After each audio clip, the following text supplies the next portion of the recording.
മാന്യ പ്രേക്ഷകർക്കും എൻ്റെ നവീന ചാനലായ മനപ്പുറത്ത് ജ്യോതിഷത്തിലേക്ക് സുസ്വാഗതം.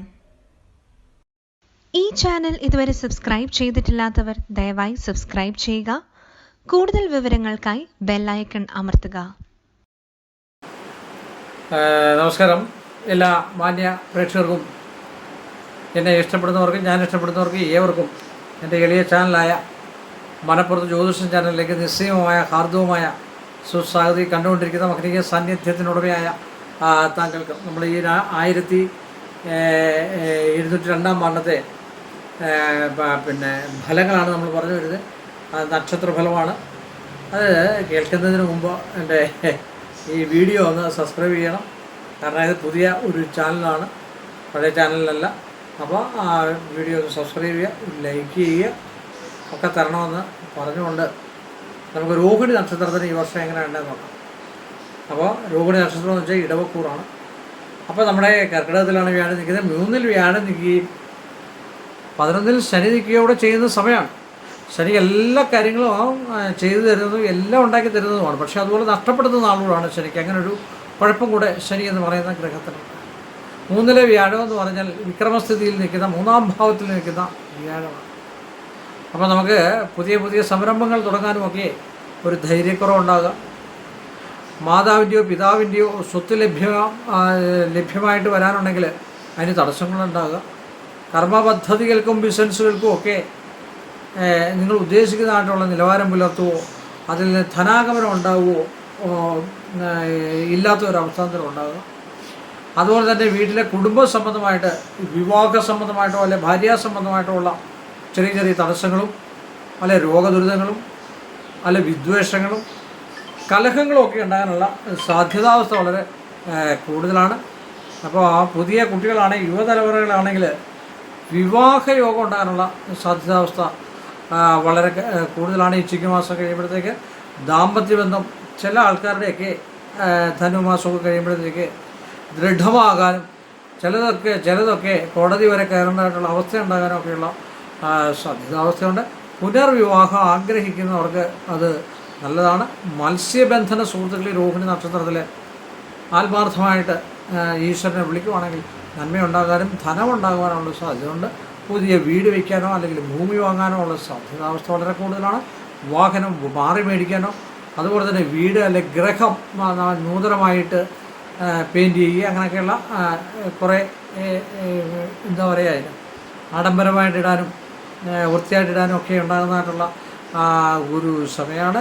നാൽക്കാലി മൃഗങ്ങളെ വളർത്തുകയോ മറ്റു കാര്യങ്ങളോ ഒക്കെ ഉണ്ടെങ്കിൽ അതൊന്ന് സൂക്ഷിക്കുക. അതിൽ നിന്ന് അപകടങ്ങളോ അല്ലെങ്കിൽ മറ്റൊരാളെ പട്ടിയാണെങ്കിലും ഒരാളെ കടിക്കുക അങ്ങനെയൊക്കെയുള്ള കാര്യങ്ങളൊക്കെ ഉണ്ടാകാനുള്ള സാധ്യത ഉണ്ടാകാം. അല്ല എങ്കിൽ നിങ്ങൾ സൂക്ഷിക്കുക എന്നുള്ളതാണ്. ഇത് ജ്യോതിഷം എന്ന് പറഞ്ഞാൽ സൂക്ഷിക്കുക. നിങ്ങൾ ഏറ്റവും കൂടുതൽ ഒരു സൂചനയാണ് ഞങ്ങൾ തരിക, അല്ലേ? അതിലൂടെ മുന്നോട്ട് പോകാൻ പറ്റും. പിന്നെ ഓരോരുത്തർക്കും ഓരോ യോഗഫലങ്ങളുണ്ട്. അത് നമുക്ക് ഒരു ജ്യോതിഷനും തടുക്കാൻ പറ്റില്ല. അപ്പോൾ കോടീശ്വരനൊക്കെ പറഞ്ഞാൽ നടക്കില്ല. പിന്നെ മാക്സിമം നമ്മൾ പ്രയത്നിക്കുക. ആ പ്രയത്നത്തിന് വല്ല കർമ്മമാണല്ലോ. ഈശ്വരൻ എന്ന് പറഞ്ഞാൽ തന്നെ കർമ്മമാണ്. അല്ല 24 മണിക്കൂർ രാമ രാമ രാമ രാമ എന്ന് വിളിച്ചു കഴിഞ്ഞാൽ ഒന്നും കിട്ടില്ല. അതിന് ജപിക്കേണ്ട സമയത്ത് 10 മിനിറ്റെങ്കിൽ 10 മിനിറ്റ്, 5 മിനിറ്റെങ്കിൽ 5 മിനിറ്റ് ആത്മാർത്ഥമായിട്ട് ജപിച്ചാൽ ഏത് പ്രവൃത്തി ചെയ്താലും ആത്മാർത്ഥമായിട്ട് ചെയ്താൽ അതിന് ഫലമുണ്ടാകും. 100% ഉറപ്പാണ്. ഒരു കലാകായിക വിഷയങ്ങളിൽ ആത്മാർത്ഥതയുണ്ടെങ്കിൽ നമുക്കതിന് ഫലമുണ്ടാകും.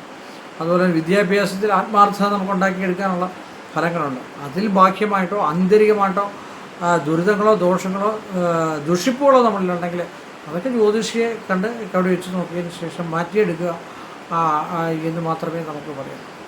അതുകൊണ്ട് നമുക്ക് ഇപ്പോൾ ഒരു കോടീശ്വരനോ അല്ലെങ്കിൽ ഇപ്പോൾ സാധാരണഗതിയിൽ ശ്രീകൃഷ്ണൻ പോലും പറയുന്നത് ഗീതയിലും മഹാഭാരതമൊക്കെ നിങ്ങൾ കേട്ടിട്ടും ഭാഗവതമൊക്കെ വായിച്ചിട്ടില്ലേ?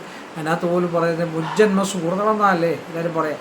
അപ്പോൾ മുൻകാലങ്ങളിൽ നമ്മുടെ അച്ഛനപ്പൂമാരൊക്കെ ചെയ്തിരിക്കുന്നതായിട്ടുള്ള വിഷയങ്ങളിൽ ഈ ജന്മത്ത് അത് ഈശ്വരനെ നന്നായിട്ട് വിളിച്ചു കഴിഞ്ഞാൽ അത് നമുക്ക് കിട്ടുമെന്നാണ്. പിന്നെ അവരവരുടെ ഗ്രഹനില അനുസരിച്ചുള്ള യോഗമുണ്ട്. ആ യോഗഫലത്തിനോ തലവരയ്ക്കോ ഒരു ജ്യോത്സ്യനെ കൊണ്ട് മാറ്റാൻ പറ്റില്ല. നിങ്ങളോട് അന്നേരം ഒരു കോടീശ്വരനാക്കുക, ഒരു കോടി വീട് ഇപ്പം രക്ഷപ്പെടുത്തി തരാം എന്ന് പറഞ്ഞാൽ അതൊന്നും നടക്കില്ല. അതൊക്കെ അതിൻ്റേതായിട്ടുള്ള രീതിയിൽ ചെയ്ത് കണ്ടു കഴിഞ്ഞാൽ ഞാൻ ഈശ്വരനെ വിളിക്കുന്നതിൻ്റെ കാര്യമാണ് പറഞ്ഞത്. ഉറച്ച മനസ്സോടുകൂടി ഈശ്വരനെ വിളിച്ചു കഴിഞ്ഞാൽ നന്മയും ഐശ്വര്യവും സമ്പത്തും സമൃദ്ധിയും ഉണ്ടാകുന്നു. അതുപോലെ തന്നെ വിദേശയാത്ര ബലമുണ്ടാകുന്നു. തൊഴിൽ സംരംഭങ്ങൾക്ക് നല്ലതാണെന്നും പരീക്ഷാർത്ഥികൾക്ക് ഏറ്റവും നല്ലതാണ് വിദ്യാഭ്യാസമായിട്ടുള്ള സർക്കാർ ജോലിയോ അല്ലെങ്കിൽ അർദ്ധ സർക്കാർ ജോലിയോ ഒക്കെ കിട്ടാനുള്ള സാധ്യതയുണ്ട്, പ്രമോഷൻ കിട്ടാനുള്ള സാധ്യതയുണ്ട്. ഭാര്യ കുടുംബവുമായിട്ടുള്ള വിഷയങ്ങളൊക്കെ ഒന്ന് നിങ്ങൾ മനസ്സറിഞ്ഞ് കണ്ടുപോകുന്നത് നല്ലതായിരിക്കും. ആത്മാർത്ഥമായിട്ടുള്ള കാര്യങ്ങൾക്കൊക്കെ ഫലമുണ്ടാകുന്നതായിട്ടുള്ള ഒരു സമയം കൂടാണ് ഇത്. അതിന് ഈ ഒരു സമയത്ത് നിങ്ങൾ 3-ലെ വ്യാഴം, ആ വ്യാഴത്തിന് നന്നായിട്ടൊന്ന് പ്രസാദിപ്പിക്കുകയാണെങ്കിൽ ഏറ്റവും നല്ലതാണ്. സർവേശ്വരകാരകനായിരിക്കുന്ന വ്യാഴമാണ് അല്ലേ, അഖില പിതൃകാരകനായിരിക്കുന്ന ഗ്രഹം വ്യാഴമാണ്. ഈശ്വരാധീനത്തെക്കാൾ ഏറ്റവും കൂടുതൽ പിതൃസാന്നിധ്യമാണ് വേണ്ടതെന്നാണ് ആചാര്യന്മാർ പറയുന്നത്. അതിന് വർഷാവർഷത്തിൽ നമ്മൾ ചെയ്യുന്ന അത്ര വലിയ തോലും മറ്റു കാര്യങ്ങളൊക്കെ ചെയ്ത് കണ്ടു കഴിഞ്ഞാൽ മാറ്റങ്ങളുണ്ടാകും. അതുകൊണ്ട് നിങ്ങൾ ഗ്രഹനില അനുസരിച്ച് ഒരു ജ്യോതിഷിയെ കൂടെ കണ്ട് അതിന് തത്തുല്യ. ഇപ്പോൾ എല്ലാവർക്കും എല്ലാ രോഹിണി നക്ഷത്രക്കാർക്കും ഒരുപോലാണെന്ന് പറയാൻ പറ്റുമോ? നിങ്ങളൊരു രോഹിണിയായിരിക്കും, കണ്ടുകൊണ്ടിരിക്കുന്ന ഒരാളൊരു രോഹിണിയായിരിക്കും, ഞാനൊരു രോഹിണിയായിരിക്കും, എൻ്റെ അച്ഛനൊരു രോഹിണിയായിരിക്കും, എൻ്റെ വൈഫ് ഒരു രോഹിണിയായിരിക്കും. അങ്ങനെയൊക്കെ ഉള്ളവർക്ക് ഈ നക്ഷത്രം ഉണ്ടാവും. എല്ലാവരും ഒരുപോലെ ഇരിക്കുക. കലേഷ് കുമാറിൻ്റെ അതേ സൈസിലെ ഷർട്ടാണോ കലേഷ് കുമാർ കലേഷ് കുമാർ ഇടാൻ പറ്റുമോ? ഇത് അപ്പുറത്തിരിക്കുന്ന രോഹിണിക്ക് ഇതിലും കൂടുതൽ കിലോഗ്രാം തൂക്കമുണ്ടെങ്കിൽ അതേ ഇടാൻ പറ്റുള്ളൂ. അപ്പോൾ ഓരോരുത്തർക്കും ഓരോ യോഗഫലങ്ങളുണ്ട്. ഗ്രഹനില അത് മാറ്റി മറിക്കാൻ നമുക്ക് പറ്റും. അതുകൂടെ കാണിച്ച് ഇതൊരു പൊതു സൂചനയാണ്. ഇങ്ങനെയൊക്കെ ഉണ്ടാകാനുള്ള സാധ്യത, ആ സാധ്യതയെ മറികടക്കാൻ വേണ്ടിയാണ് സൂചനകൾ. ഇന്നെ സംഭവിക്കാനുള്ള സാധ്യത ഉണ്ട്, അതൊന്ന് സൂക്ഷിക്കണമെന്നേ ഒരു ജ്യോതിഷന് പറയാൻ പറ്റും. അതിനാണ് ഈശ്വരാധീന ദേവാലയങ്ങളിലൊക്കെ പോവുകയും ക്ഷേത്ര ദർശനം നടത്തുകയൊക്കെ ചെയ്യേണ്ട കാര്യം അതാണ്. അതുകൊണ്ട് വ്യാഴാഴ്ച ഒരിക്കൽ എടുക്കുക, മഹാവിഷ്ണുവിനെ പ്രസാദിപ്പിക്കുക.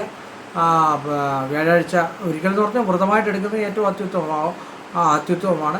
അതുപോലെ സഹസ്രനാമങ്ങൾ ലളിതയാണെങ്കിലും കുഴപ്പമില്ല, പിന്നെ വിഷ്ണു സഹസ്രനാമമാണെങ്കിലും കുഴപ്പമില്ല, അത് ചെയ്യുന്നതുകൊണ്ട് കുഴപ്പമില്ല. മഹാവിഷ്ണുവിന് പാൽപ്പായസം നടത്തുക, മഹാവിഷ്ണു ക്ഷേത്രത്തിൽ ഇടയ്ക്കിടയ്ക്ക് ഒരു പിതൃപൂജയൊക്കെ നടത്തുക. ഇങ്ങനെയൊക്കെ ചെയ്ത് കണ്ടു കഴിഞ്ഞാൽ, അതുപോലെ പരദേവത അല്ലെങ്കിൽ ധർമ്മദൈവത്തിനടുക്കൽ മാസത്തിൽ ഒരിക്കലെങ്കിലും പോയി ഒരു പിടിപ്പിടം സമർപ്പിച്ച് അകലപ്രായശ്ചിത്തം ചെയ്ത് കാര്യങ്ങളൊക്കെ തൊഴുത് ഒരു പട്ടും കടുംപായസവും പട്ടും നിറയെ പട്ടായിട്ട് വയ്ക്കണം. ഈ ഉടയാടയല്ല, തയ്ച്ചു കൊടുക്കുന്ന റെഡിമെയ്ഡല്ല, അല്ലാതെ നല്ല പട്ടായിട്ട് തന്നെ സമർപ്പിച്ച് ഒരു വെറ്റയും ഒരു പാക്കും ഒരു പിടി നാണയം കൂടെ സമർപ്പിക്കുമ്പോൾ ഇങ്ങനെയൊക്കെ ചെയ്ത് കണ്ടു കഴിയുമ്പോൾ ഒരുപാട് ബാഹ്യമായിട്ടുള്ള ചെറിയ മോശമായിട്ടുള്ള പിന്നെ ദുരിതങ്ങളെയും ഭാവങ്ങളെയും ഒക്കെ നമുക്ക് മാറ്റിയെടുത്ത് ഐശ്വര്യത്തിലേക്ക് കടക്കാൻ കഴിയും. അതാണ് രോഹിണി നക്ഷത്രം. നല്ല നക്ഷത്രമാണ്, എല്ലാ നക്ഷത്രങ്ങളും നല്ലതാണ്, 27 നക്ഷത്രങ്ങളും നല്ലതാണ്. ഇത്രയും പറഞ്ഞുകൊണ്ട് എളിയ മനുഷ്യൻ്റെ ചെറിയ എപ്പിസോഡ് അവസാനിപ്പിക്കുന്നു. നന്ദി. അതുപോലെ എൻ്റെ ചാനലൊന്ന് സബ്സ്ക്രൈബ് ചെയ്യുക, ലൈക്ക് ചെയ്യുക, ഒരു ഹൈപ്പ് ചെയ്യുക. ഇത്രയും കാര്യങ്ങൾ ചെയ്ത് കണ്ടു കഴിഞ്ഞാൽ നല്ല ഫലമുണ്ടാകട്ടെ. ഗുരുവായൂരപ്പനതിന് സാക്ഷിയാകട്ടെ, അല്ലെങ്കിൽ ശ്രീപത്മനാഭനതിന് സാക്ഷിയാകട്ടെ. അവരുടെയൊക്കെ അനുഗ്രഹം ഉണ്ടാകട്ടെ എന്ന് പ്രാർത്ഥിച്ചുകൊണ്ട് നന്ദി, നമസ്കാരം.